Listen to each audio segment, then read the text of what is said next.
Why are you leaning so far forward? Well, it's the exaggerated perspective. You gotta have the foreshortening. Yeah, you have.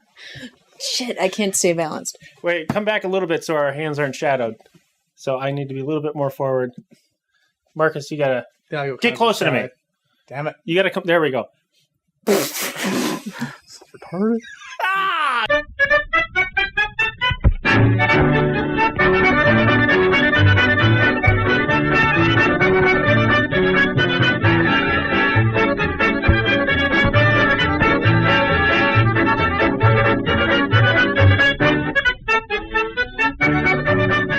Welcome to another edition of First Issue. I'm Marcus. I'm Melissa. And he's Moon Boy. You're wet.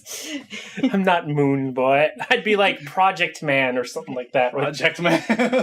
It's a running gag between a bunch of online friends of mine. Yeah. Well, but the problem is, if you're going to be a Legionnaire, you can't be a man. You got to be a lad. You or have a to be boy. Project Lad. We'll or get kid to or something. Project Pal. We'll get to that when we look at Legion of Superheroes #1 from DC Comics. The good one. Well, you've only read 2. Yeah. Yeah. But I've read 2, Legion of #1. I don't want people to... 2 out of 20 different ones. Well, that's true, and that's just from the last 5 years. But I don't... but I don't want people to click on this and think, oh, shit, he's gonna fuck him up again. Like, no. All right, so this is from February 2005, written by Mark Waid. Mm-hmm. Of whom, if anybody who's watching this also listens to the Webcomic Beacon podcast, I did get Mark Waid on an episode of the Webcomic Beacon podcast for an interview, and we talked about his online venture with Thrillbent and webcomics, and he's like awesome. And he is awesome. I basically told him we're gonna totally review your Legion of Superheroes comic for our first issue review show. So yeah, Mark Waid's one of the masters. Yeah, period. I like Mark. So we're gonna start with this cover here. Alrighty, what do you guys think of this cover? Well, we got Brainiac 5 with the Legion ring, which shows us how the hell to put this on. You know, if we didn't know before... That's true. We had to look. So it's like, awesome, thank you. So you've got I appreciate that. Actually, yeah. I've seen a few of these, and there's always almost... the ring is on the cover of a lot of these #1s of the Legion of Superheroes. Yeah, exactly. So, except for the New 52 one, which has... No, anyway. Ultra Boy's back here, and Chameleon... Well, see, I think this cover is kind of indicative of why this particular issue of Legion of Superheroes works, as opposed to the #1 that we got during the DC's 52. Yeah. Because the thing is, Legion has 8 million members. Yeah. It's not 8 million, it's... 8 billion, fine. Anyway, there are a lot. 75,000. And for whatever reason, so much of Legion involves reading about 8 million characters. But this, you've got a lineup of several of the characters that you may or may not be familiar with. But, you've got all this white space around there. It ties it all together. It's very simple. You're focusing on the ring with all these little leading lines going in the ring. And, it's a nice subdued color palette, but it pops. It's a nice cover. Yeah. I think I would have... I'm not a big fan of the white space. I'm really not. I personally think, especially with seeing some of the inside of this, a super huge crowd in the background that's not highly detailed, and maybe like sort of like a single sort of shaded color. Not a whole lot of detail in the background. I wouldn't pick that up. I wouldn't pick that up. I don't know. I think it could work, but it's... It really depends on I don't know. I'm not a big... It looks odd just kind of sitting like this, unless this was sort of like a thing at the time. It's nice and clean. That's what I like about it. There's a lot of information to convey there, but, I think using the white space, just pulls it all together. Yeah, I would say that as well. I really like the white space. I would just looking at it, I might experiment with black instead. Mm-hmm. But I don't know that would work as well. Mm-hmm. I don't know. This is just in my head right this second. But one of the things that I do like, and just kind of as a meta thing, assuming that one has been reading different versions of Legion, is that you would recognize this guy in front as Brainiac 5, but you'd also recognize that he looks very different from the previous versions. And that would be another incentive to pick it up. Because, like we alluded to earlier, for all the Legion number ones, Legion was rebooted quite a few times, even before the New 52. And I think the New 52 was the one that didn't reboot. What the fuck? Yeah. Anyway, but this is one of those times. I don't know. I'm like I'm looking at this and I'm not quite getting who are these people in the circles. I'm not sure if they're really showing all that much to be that important to be segregated into little circles next to the time. I don't know. It looks one of them is Chameleon's in one point. Yeah, he's in there. I don't know. Well, that's not a he. I think I would like a better cover, but it's not as bad as some of the. The New 52 Legion of Superheroes cover is much worse than this, and it's stupid looking. Yeah, this one's a lot better than There were a lot of things wrong with the New 52 comic. But we're not talking about that, thank God. But we're not talking about that. We already talked about that. Yes. So we're done with that. We are over with that. The 300. We basically get a sequence that would be going through the opening titles or before the opening titles of a movie. Yeah. We got different scenes and shots, and I'm just going to go ahead and read. Yeah, I was going to... Once upon a time, history was made on the battlefield. Heroes choose to fight for justice, for honor, for glory and for faith, for survival and in time. All the fighting was done with the help of interstellar alliances. The Earth entered a millennium of utopian peace. Now at the dawn of the 31st century, all we, our parents, and their parents have known is security, stability, and order. We're so sick of it, we could scream. And we are Legion! Kind of over the top. It was just like... Well, yeah. My first thought was, that's the worst rationale I've ever heard for a superhero team to exist, but as we find out, it's a lot better than that. But just from this intro, I was like, wait, so you guys have had it so good, you fucking spoiled little brats, that now you're like, we gotta fuck shit up. Yeah, they're like, make war, not love. Why don't we try what our ancestors did? Who says that peace and harmony and happiness and goodwill and fucking charity and kindness are things that people should aspire to? Fuck that. We're Legion. We want to kill people for fun. This is like, God damn, what the hell? And weirdly, I'm kind of on board. Yeah, I was like, well... Otherwise, this might be a boring it'll be a pretty boring comic, but thank God that's not the case, which I thought was kind of odd, as we'll find out. I'll talk about that when it gets there. Yeah, so we start off at the Science Police headquarters. Because science needs to be policed, I guess. It's not like the laws of... the universe police science already. As opposed to military police, it's science police. Well, I actually thought about that, and I was like, I like that it's kind of dystopian in its idea, because it's like, oh, no. We control what constitutes science, and what science should be researching. We're going to tell you what the fuck to think. And this time, we're not going to call it the fucking Taliban. Now we're the science police. Mm-hmm. This is we're just. We're actually just. I was like, good, don't trust these fuckers. I like this. I like this a lot. Arrest that cat. You can't be both dead and alive at the same time. Yeah. Anyway. So we have the guy in charge here getting basically a report talking about the Legion of Superheroes and that their numbers are in the 75,000, not 8 million. Okay, look, if we decide to go over all the versions, it's probably more like 8 million. So we basically got this conversation rolls out about, oh man, these young kids and yeah, they don't know how good they got it. Yeah, that's basically what I just said. But yeah, everything of what you just said, and they're going back and forth. But the weirdest thing, and you said this too, is that a print error? No, apparently this conversation is taking place over video monitor in the same room with them facing video monitors of each other with their backs to each other. Like, what the hell is this? This like takes I don't get this. Please explain. Okay, so you know those nights when we're like both on our laptops and then we start texting each other even though we're in the same room? That happened like once. Well, this happened only but he's standing there. It's not like he's at a desk that he can't just turn around. It's like...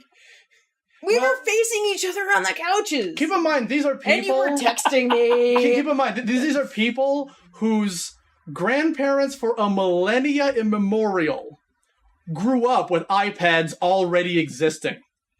It is too much work to turn around. It is by the 31st century. Mm-hmm. So while after they're complaining about those kids, there's a megabot that I'm gonna text you. Okay. Oh Christ! There's like this experimental macrobot gone wrong or gone wild, and wait, never mind, it's taken care of by who? The Legionnaires. They just hit it. It's like, that's all right. It's taken. That's really funny. But now here, this is what you were talking about this earlier. Yes. Where the guy's like, "Who did it? I want names. Names." It's like, who can keep them straight with so many? Okay, we have visual confirmation on 6. 6. And here we go again with like the little, like we got Shadow Lass, Ultra Boy, Colossal Boy, Light Lass, Sun Boy, and Star Boy. Okay. This is sounding ridiculous. Well, it's like Sun Boy sounds like a epithet for Superman. It's just like, hey, Sun Boy, what are you trying to do? I'm gonna kick your ass. Actually, he looks more like he has the powers of Birdman. Well, like Sun Boy himself more has the powers of like Sunspot or something, but still, like the name Sun Boy sounds like an epithet and not an actual name. But whatever, let's go. Yeah, it works. So the character's cool. So. These guys are all like, hey, we're awesome, we totally... Yeah, Colossal Boy rips the head off the robot. Because, he wants his trophy. Yeah, I love, because it's like... And people are kind of like giving them shit for it, or like the adults are giving them shit for it, but it's like, come on, Batman has an entire cave full of this shit. Mm-hmm. Yeah, like at some point, he had to be towing a giant penny across Gotham City attached to this fucking Batmobile, and nobody said a goddamn thing. And they're gonna give these guys shit for the head of a giant robot. All right? Well, no, there's like, drop that head. That's not yours. Give it back. Come on. I was like, you can make a new one. Fuck you. So they even use money in this era? They shouldn't be using money anymore, since according to Star Trek, by the 24th century, they were well done with money. Oh, yeah, totally. And of course, in DS9, we get money back with Latinum. And I hate DS9. Anyway, so they're messing with the science police. It's like, gee, I wonder why they don't like these people. Yeah, because they're like, give us a hit, drop it, and dude just throws it at them. and then they steal their helmets. It's like... Dude, I mean, there's one thing to be misunderstood, but you're purposely being dicks now. Yeah, which is like Rebel Without a Cause, only with superpowers. Yeah, and like at this point, we're still trying to find out. Okay, where's the angle? Where are the adults fucking up? Are they like, putting kids into these like brain drain tubes? Yeah, we haven't really seen anything. We haven't seen anything adverse about the adults. Yeah, which is why at this point in the story, I was still like, okay, you kids are sociopaths, really. So, we're at Legion headquarters. They're all coming down, and there's this crowd. There's this crowd outside, and they're all like. They're like, yeah, Legion. Like, they kind of come across as groupies. They have a big Legion flag in the background. Yeah, and they're like doing the L sign. Hey, loser. Yeah, but it's been 1,000 years since that meant loser, so maybe now it just means Legionnaire and nothing else. So they're doing all that, and these guys are kind of being treated like punk celebrities almost. So they're celebrities with a very select group of young people. What's really interesting is this. It's a team of Biebers. I don't know. No, don't say that. They're way cooler. They're actually assholes. Justin Bieber is just ineffectual and annoying and sings, I guess. They actually have powers. Look this way. If Justin Bieber could throw fire from his hands as hot as the center of the sun, I'd be a fan of his too. So they're like the Spice Girls. Actually, yeah, because I remember the time the Scary Spice ripped the head off of one of the looking Hanson kids. So yeah, drank the blood. Yeah, that was awesome. Then they all died when Marilyn Manson got to them. Anyway, so we have this comic, and we also get a little bit of our in here, because there's this new kid basically, and he's like, yeah, I'm going to show you my powers, and his powers, he can go translucent or such, invisible basically. And so, hey baby, I can be invisible. He goes. I'm not going to make a joke. He he is explained to or expositioned to a few different things, especially when we come to the code name system. And here we go. We have certain rules, and names is one of them. If you know anything about the Great Heroic Age, you know superhero names have a certain custom. Superman, Batman, Wonder Girl, adjective gender. Except when gender doesn't apply, like Chameleon. Who is changeling, and it's not really anything. Although one of my favorites here is that Colossal Boy is just what the Legionnaires call him. Yes. His actual power that he's from a race of giants and he shrinks to 6 feet tall. Yes, he actually shrinks. Holy shit, that is the coolest idea. Was brilliant. That's one of the things that I love about the Legion universe when I get around to reading it, and it's well written, is because within this particular universe, the human race has more or less disseminated amongst the stars, and on certain planets, certain superpowers develop, and that just becomes part of their culture. Mm-hmm. Like Saturn, everybody is psychic, so everyone on that planet doesn't really speak unless they're amongst other people. Like at one point, they visited there in one of the stories, and everyone who wasn't from there was just creeped out because the planet is completely silent. Everyone just speaks through telepathy. Things like that. So Colossal Boy coming from a race of giants makes perfect sense, and it's just amazing that they decided to go with that. And so they introduced this new kid to what did we call him? Invisible Boy? I think Invisible Kid. Yeah, something like that. Invisible Kid. So we get basically a look at the rec room. We got drums, we got a back plane of some sort up top. I love that foosball still exists. Yes. In 1,000 years. In the 30th century or whatever the hell it is. I think it's 31st, but whatever. It's always 1,000 years from whenever it's printed. Foosball. And there's probably a juice bar over here. And there's laptops, action figures, racks of DC comics. They're like psychedelic posters the size of people. World Brains. I don't even know what that might be. I wonder if that is a real band. That'd be cool. And we get a shot of the mission room where this kind of guy who's, I guess he's kind of like in charge. He's sort of the leader. It seems like there's not like a very central leader. No, I would call him the liaison to the adults. Because the way that they tend to work, at least in this version, what I can tell is there are people who have seniority, but there's not really a very strict system of rank. Right.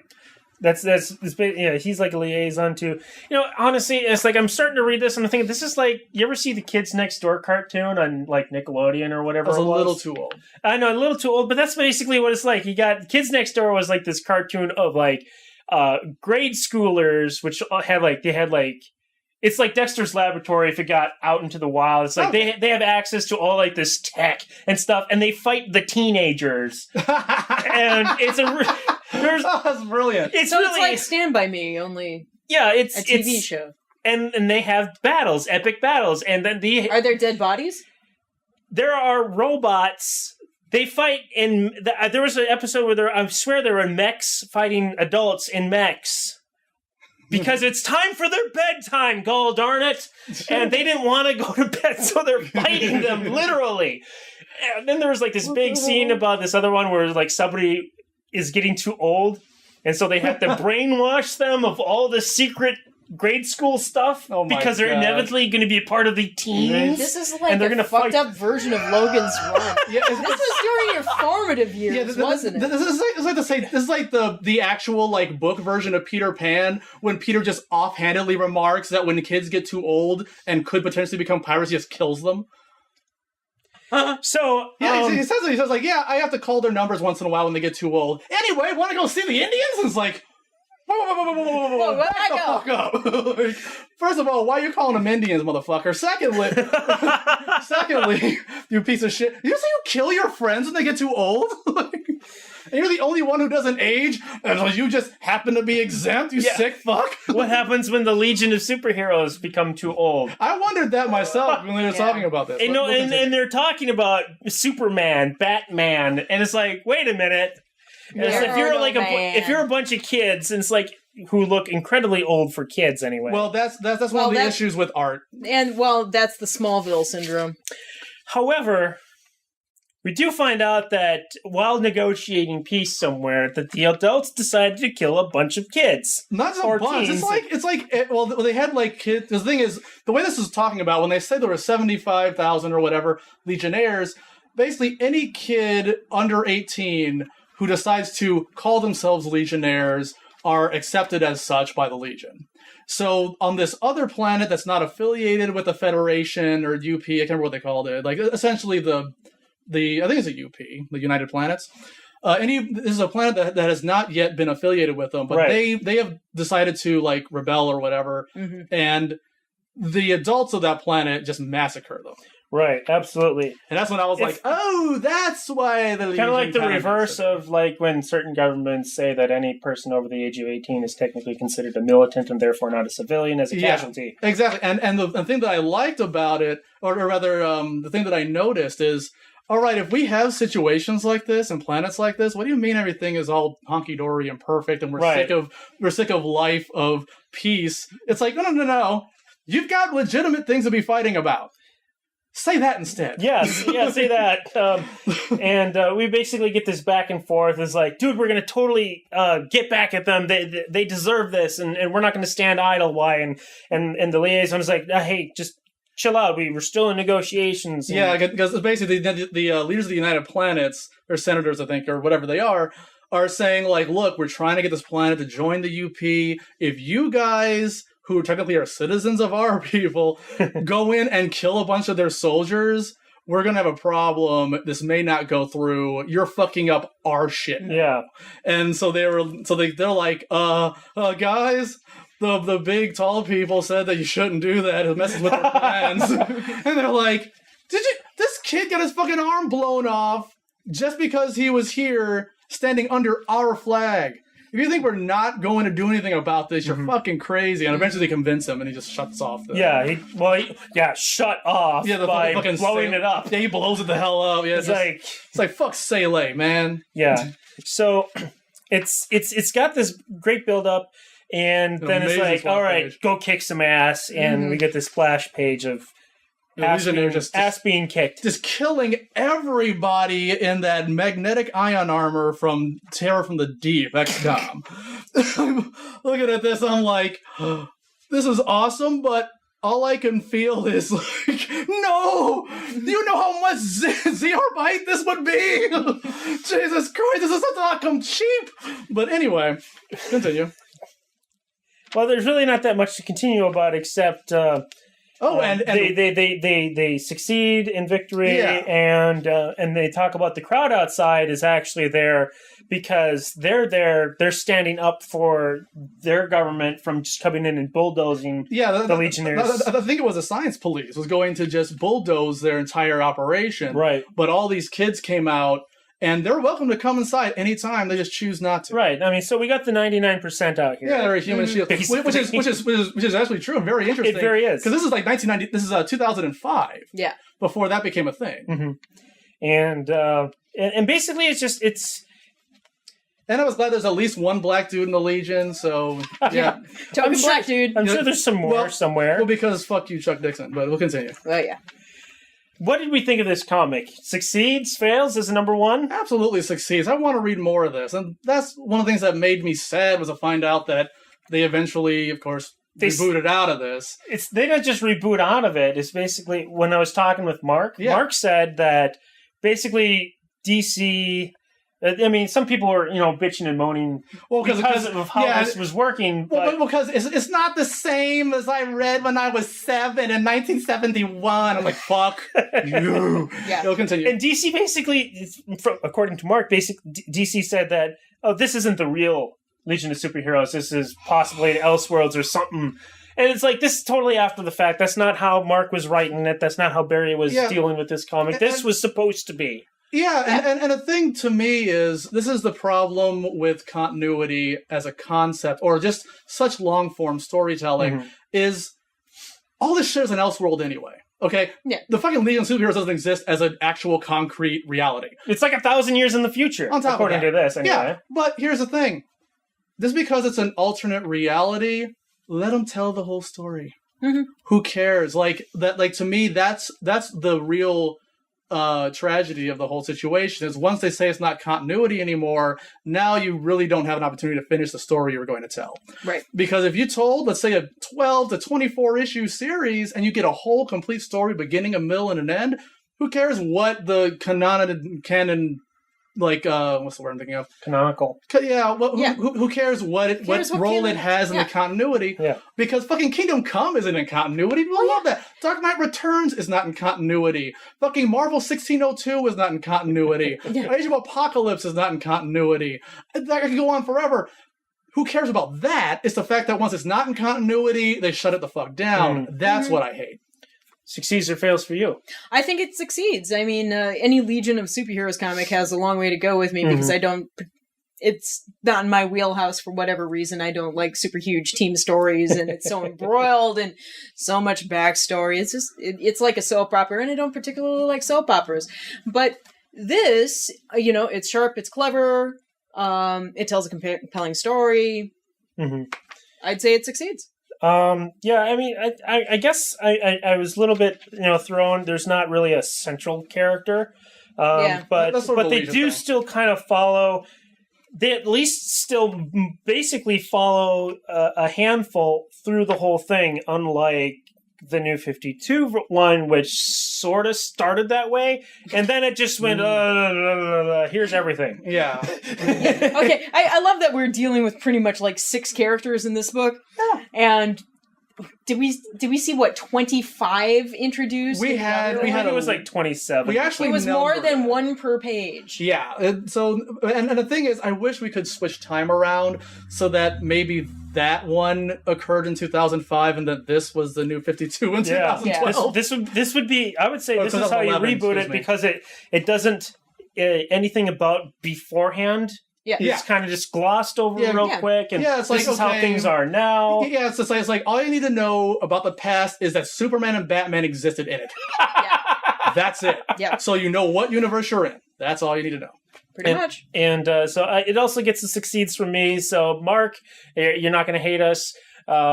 Because I was worried, just like, oh man, is this going to suck? And it's like, no, it's awesome. Why would it? It's Mark Waid. I know Mark Waid. Mark Waid's awesome. Mark's and go awesome. listen to the web. I'll put I give Mark a succeed. Yeah. Mark gets a succeed as well. I'll put a link to that episode in the show notes as well. And this was Legion of Superheroes from 2005, number 1 from DC Comics.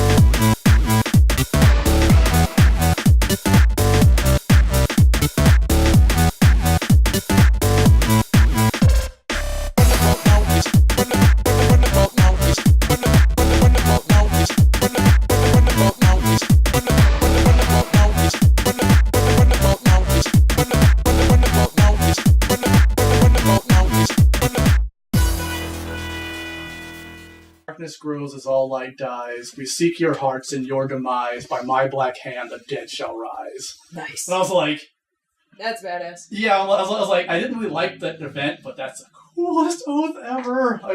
Actually, my favorite one is still the F-sharp bell. Yeah, okay, F-sharp bell is probably the best. F-sharp bell is the best. Yes. The one thing I was hoping, well, not hoping for, but like if this was a comic, this was a comic that you weren't liking. Yeah. By the end of it, I wanted your ring to turn into a Black Lantern. That would have been great.